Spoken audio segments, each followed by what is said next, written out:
આ શું કહે છે? નાત બહારના લોકોની ચા પીવાય? ના ભાઈ ના, નો જ પીવાય ને.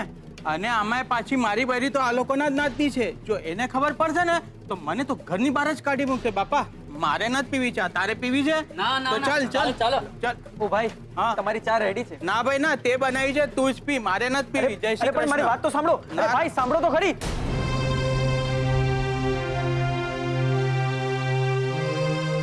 ગુલાબ, શું થયું? જુઓ ને કિંજલબેન, આમ નાત નાત કરતા બધા ગ્રાહકો ચાલ્યા ગયા. તમે માનો ના માનો, હું તો ચાલ્યો આ પાર્ટી ઉતાર. ગુલાબ, તું એવું કઈ નહીં કરે. શું કામ ના કરું? એક તો આ રાહુલભાઈ દુકાનનું ઘણું નુકસાન કરાવી નાખ્યું છે. ઉપરથી જુઓ, સવારનું 15 લીટર દૂધ લાવ્યો છું ને, બપોર થવા આવી 3 લીટરથી વધુ નથી વપરાયું. કઈ વાંધો નહીં ગુલાબ, તું જા જઈને દૂધ ફ્રીજમાં મૂકી આવ. હું એનું કન્ડેન્સ મિલ્ક બનાવી દઈશ અને પછી દૂધ બગડશે પણ નહીં અને ફરીથી પણ વાપરી શકશું. હે ને? જા. ને હા, ગુસ્સો નહીં. સારું.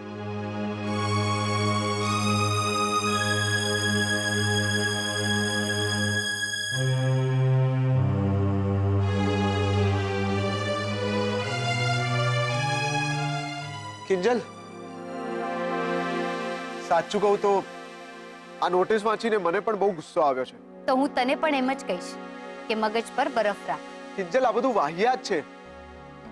આ બધું સહન કરવાની જરૂર શી છે? તને કોણે કહ્યું કે હું આ બધું સહન કરી રહી છું? ઇનફેક્ટ આ નોટિસને કારણે તો મને લડી લેવાની, આ દુકાનને ચલાવી બતાવવાની હિંમત આવી છે. ને જ્યારે હું આ નાદબાર વાળા પોસ્ટરને જોઉં છું ને ત્યારે મને વધુ ખુશી થાય છે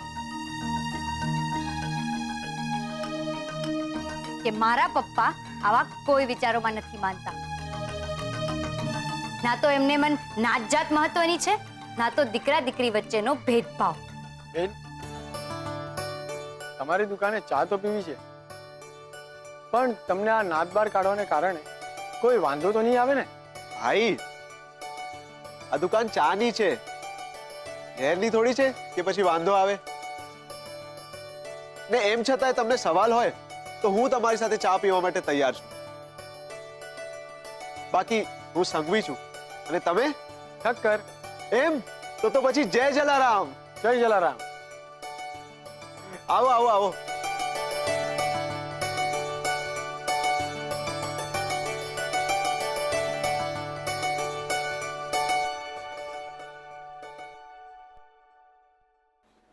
ઇન્ટરેસ્ટિંગ.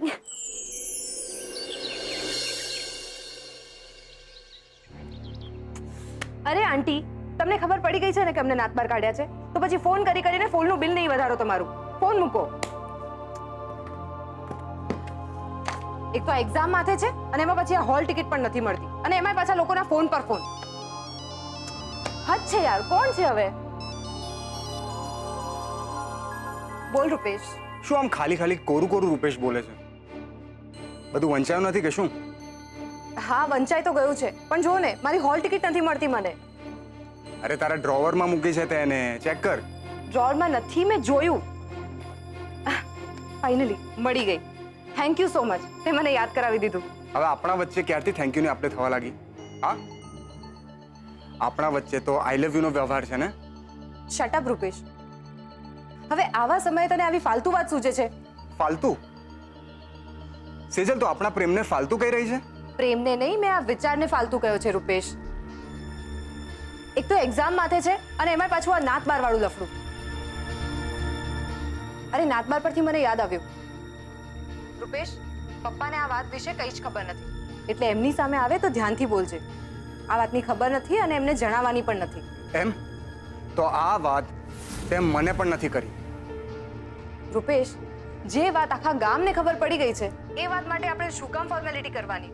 હવે પ્લીઝ મને જવા દે, મને મોડું થાય છે. વાત અહીંયા વહેલા મોડાની નથી સેજલ. વાત એ છે કે તારા માટે હું પણ આખા ગામમાં આવું છું. Thank you so much Sejal, આ વાત ક્લિયર કરવા બદલ. રૂપેશ, આમ એમ ને. હલો, આ માણસ કદી નહીં સમજે. એક તો મારે એક્ઝામ છે માથે, આટલું બધું ટેન્શન છે અને એમાં એને બેસ્ટ ઓફ લક વિશ કરવાનો પણ ટાઈમ નથી મારા માટે. It's okay.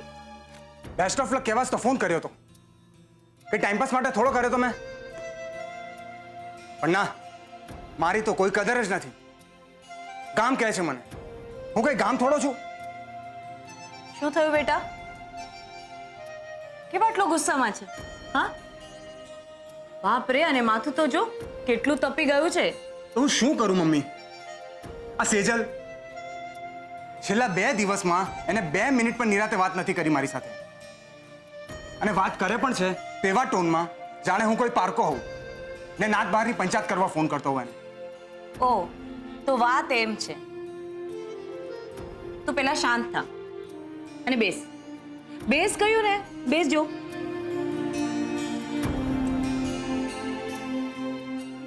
મને એમ કે જો તારા હાથમાં કોઈ ધગધગતી ગરમ વસ્તુ હોય તો તું શું કરે? ઘડીકમાં ડાબો ઘડીકમાં જમણો એમ હાથ બદલ્યા કરે ને. અને ધાર કે તારા બંને હાથમાં કોઈ ધગધગતી વસ્તુ હોય તો બસ એ જ હાલત અત્યારે સેજલની છે. અરે મમ્મી, પણ એને ધગધગતી વસ્તુ ઉચકવાની જરૂર શું છે? મને આપી દે ને. એટલા માટે જ તો ફોન કર્યો તો મેં એને. જો બેટા, જીવનમાં દરેક વાતમાં એક્સચેન્જ ઓફર ના હોય. એ જ રીતે અત્યારે સેજલ પાસે પણ કોઈ ચોઈસ નથી. બંને પરીક્ષાઓ એણે જ આપવાની છે, સીએની પણ અને સમાજની પણ. પણ મમ્મી, એની લાઈફમાં નાત બાર જેવી ઘટના થઈ ગઈ તો એણે મને જણાવવું તો જોઈએ કે નહીં? શું ફરક પડે છે એનાથી? તું એ વિચાર કર ને કે સેજલને તારા પર કેટલો વિશ્વાસ છે, એટલો ભરોસો છે કે ન્યાત બહાર કાઢ્યાની વાત સાંભળીને પણ તારા પ્રેમમાં કે તારા વર્તનમાં કોઈ ફરક નહીં આવે. લગ્ન જીવન ચાબુક લઈને નથી જીવાતું. જ્યારે સામેવાળું પાત્ર અપસેટ હોય, ગુસ્સામાં હોય કે પછી ટેન્શનમાં હોય ને, ત્યારે આપણી ફરજ છે કે આપણે એને સાચવી લેવું જોઈએ. અને જો તું ગુસ્સો કરીને એની સાથે અબોલા લઈ લઈશ તો એ બિચારી ક્યાં જાય? પણ મમ્મી, તું શું ઈચ્છે છે કે હું એને કોલ કરીને સોરી કહું? ના, પણ ભવિષ્યમાં તમારે બંને એકબીજાને સોરી કહેવું પડે એવી પરિસ્થિતિ જ ઊભી ના થવા દેતી.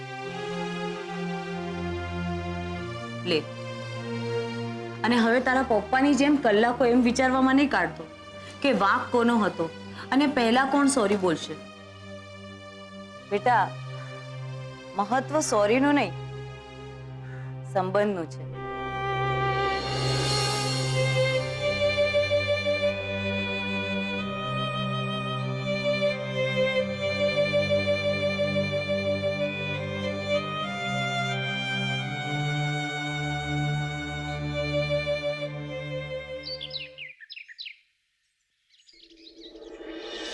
આવો અદા આવો. હા ભાઈ હા. એ રાહુલિયા, અદાનો બધો સામાન લીધો? હા બાપા. અદા કઈ ભૂલતા તો નથી ને? ના ભાઈ ના, કઈ નથી ભૂલતો બાપા. હા, પણ અદા હજી 3-4 દિવસ રોકાઈ ગયા હોત તો સારું હતું. હા અદા, રોકાઈ જાઓ ને. જો બેટા, મન કરતા ફરજ વધારે મહત્વની છે. ને અત્યારે મારી ફરજ એ છે કે તે જે પત્ર લખીને મને આપ્યો છે ને, એ નાતની પત્રિકામાં સમયસર પહોંચી જાય. બરોબર છે? અને એને માટે મારે રાજકોટ જવું જરૂરી છે. ઠીક છે અદા, જે તમને ઠીક લાગે. જીવતો રહે. અને જો ક્યાંક સારી નોકરી મળે ને તો ઠેકાણે પડી જા. અને હા, તને ઓલું ઝૂમ કરવાની પણ છૂટ છે. અને આજથી હું તને મોહનના પરિવારની જવાબદારીમાંથી મુક્ત કરું છું. અદા, કિંજલના વેવિસાળનું શું કરવાનું છે? ઓલા ગિરધરભાઈ ને લોકો તો જોવા આવવાનું કહેતા હતા ને? ભવાની વહુ, તમારે મને મારું કામ યાદ કરાવવાની જરૂર ના હોય. મેં એમને ફોન કરીને કહી દીધું છે કે ના આવે. જોઈ બા, અદાના કામમાં કોઈ દી કચાશ ના હોય.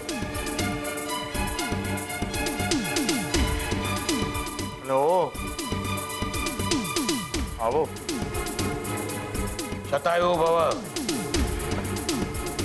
અરે સરોજો ઊભા કા રહી ગયા? અદા હાટુ લીંબુનું શરબત. કાંઈ જરૂર નથી. આ મોહનની દીકરી એટલો ઉકળાટ કર્યો છે ને, હવે કોઈ જ પીણું મને ઠંડક આપી શકે એમ નથી. હા અદા, હાલો હું તમને મૂકી જાઉં. મેં તમારી માટે રિક્ષા બી બોલાવી છો. સામાન કોણ ચકશે? આ રાહુલિયો છે ને.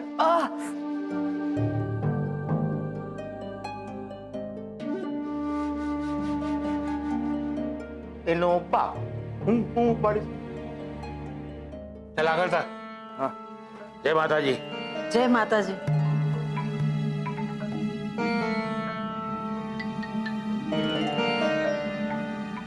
હા, આ ઘૂંટો પકડી પકડીને મારા આંગળે દુખી ગયા. સરોજવા ઊભા છો હું. હવે અમારા હાટું તો લીંબુ શરબત લઈ આવો. જાઓ જલ્દી, બરફ નાખજો અંદર. રાહુલ, કેટલી ગરમી છે. હું શું કહું છું, અમેરિકામાં તો આટલી ગરમી નહીં હોય ને? હું શું કહું છું બા, અદાએ તો પરવાનગી આપી દીધી છે. અમેરિકા જાશું ને બર્ગરિયા ખાશું. My name is Anthony ગોન્ઝાલ્વિસ.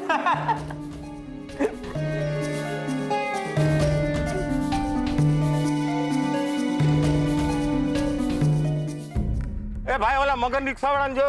Way તે બોલાવ્યો કે એને પૂછે રાખત તે. આ કાકાને આમ ને આમ તો મને સરગની સીડી દેખાય જો એ ઉપર જાય. ઓ અદા મને ઓલો બાકડો દેખાય. તમે બાકડે બેસો, હું બીજા રિક્ષાવાળાને શોધ્યો. કાઈ કામનો નથી તો. હાલો હાલો.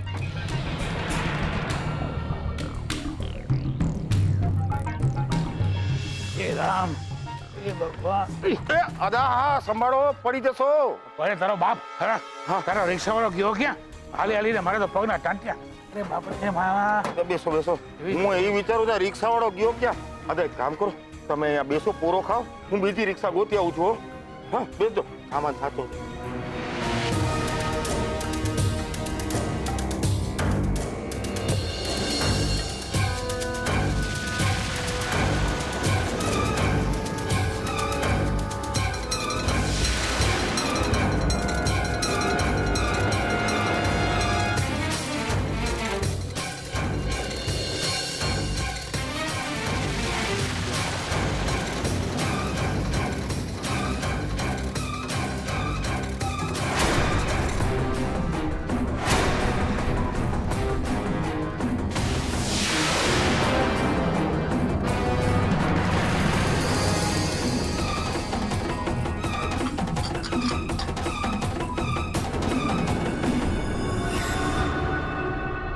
તારીની કિંજલબેન જલ્દી આવો.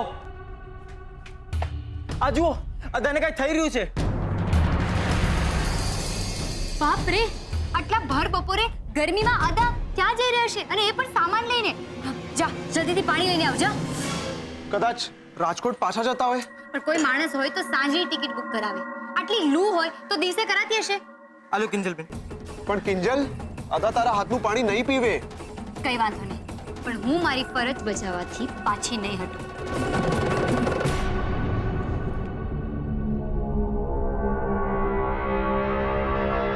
અદા, અદા ઉઠો.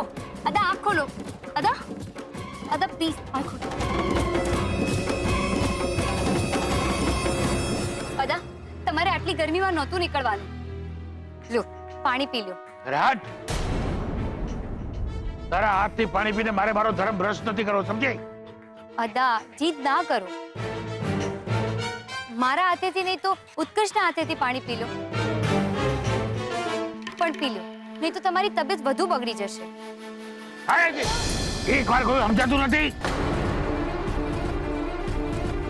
શું થયું હતા? આ નાત બહારના લોકો નાતની અંદરના લોકો સાથે શું વાત કરી રહ્યા છે? એની માથાકોટ ભોગને રિક્ષા આવી. હા હતા સામાન મોકા જા બોલે.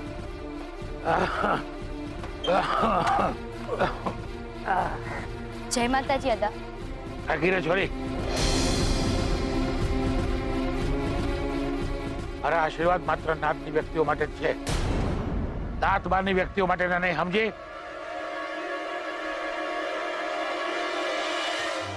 કઈ વાંધો નહીં અદા, તમે અમારા વડીલ છો. તમે તમારો હાથ મારા માથે મૂકો કે ના મૂકો, પણ તમારા આશીર્વાદ હંમેશા મારા માથે જ રહેવાના. એ છતાં ભૂલચૂક માફ.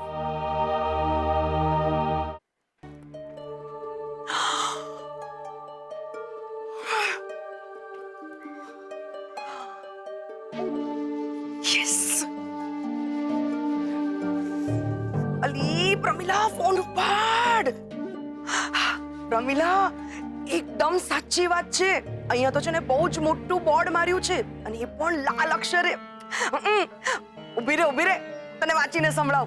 હા જો અહીંયા લખ્યું છે નાત બાર થયાની જાહેર સૂચના તારીખ 20 મેના રોજ રવિવાર સાંજથી મોહન ભટ્ટ અને એના આખા પરિવારને સમાજમાંથી નાત બાર કરવામાં આવ્યા છે.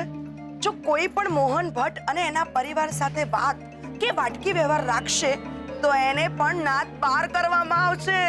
હા સાચું કહું ને તો ભવાનીબાએ આપણને આ ખબર આપીને પંચાયત કરવાનો ઘરે બેઠા જ મોકો આપી દીધો છે. સાંભળ, હવે હું છે ને તારી સાથે પછી વાત કરું. ફોન મૂક. અંદર જઈને તાજિયા પર દામ આપી આવું અને એ પણ પ્રેમથી. આવજે. રમીલા એક્ટિંગ કરવાની છે અને એ પણ ભોળા બનવાની. ભોળી ને ભોળી.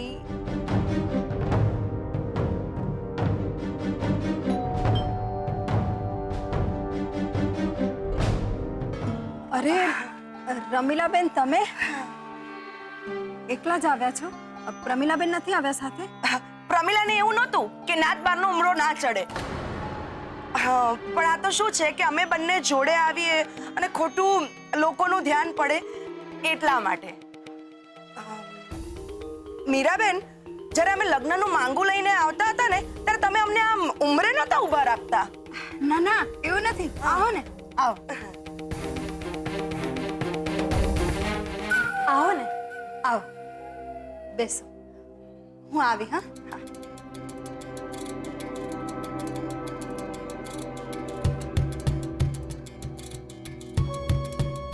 બોલો, શું લેશો? પંખાની હવા.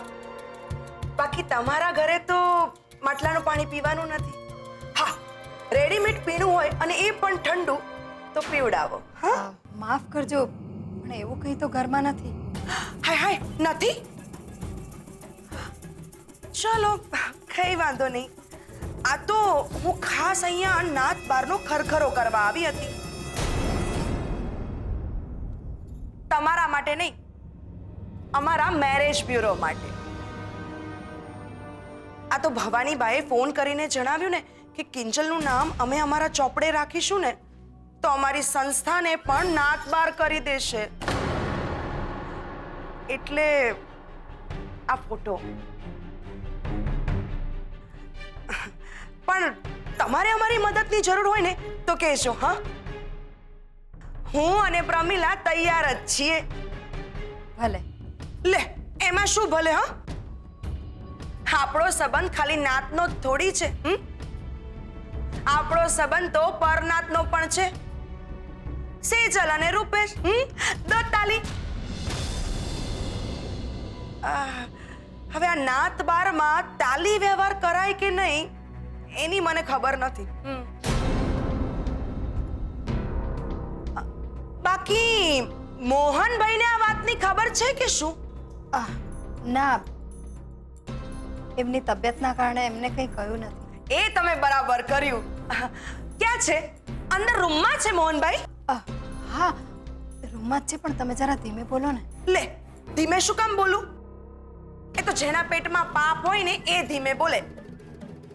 અને મેં થોડું કોઈ પાપ કર્યું છે તો કે હું ધીમે બોલું? પણ હા મીરાબેન, તમને એક વાત કહી દઉં કે આવા બધામાં માણસને ગુસ્સો આવી જાય ને તો કોઈનું ખૂન પણ કરી નાખે. કાં તો પોતે જાતે આત્મહત્યા પણ કરી લે. નાત બારની બદનામી એ કઈ નાની સૂની થોડી ગણાય. અને આજે નહીં તો કાલે મોહનભાઈને આ વાતની ખબર તો પડવાની જ છે ને. તમે જરા ધીમે બોલો ને. કિંજલના પપ્પા. ધીમે બોલો શું? હા, ફાસ્ટ કહો, ફાસ્ટ એમ કહો.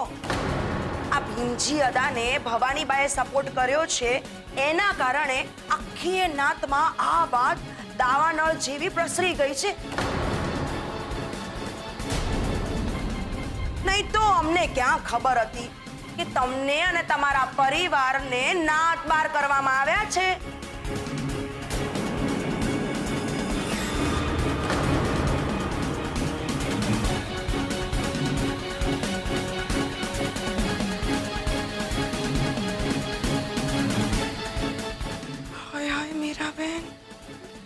મોહનભાઈ તો બધું સાંભળી ગયા.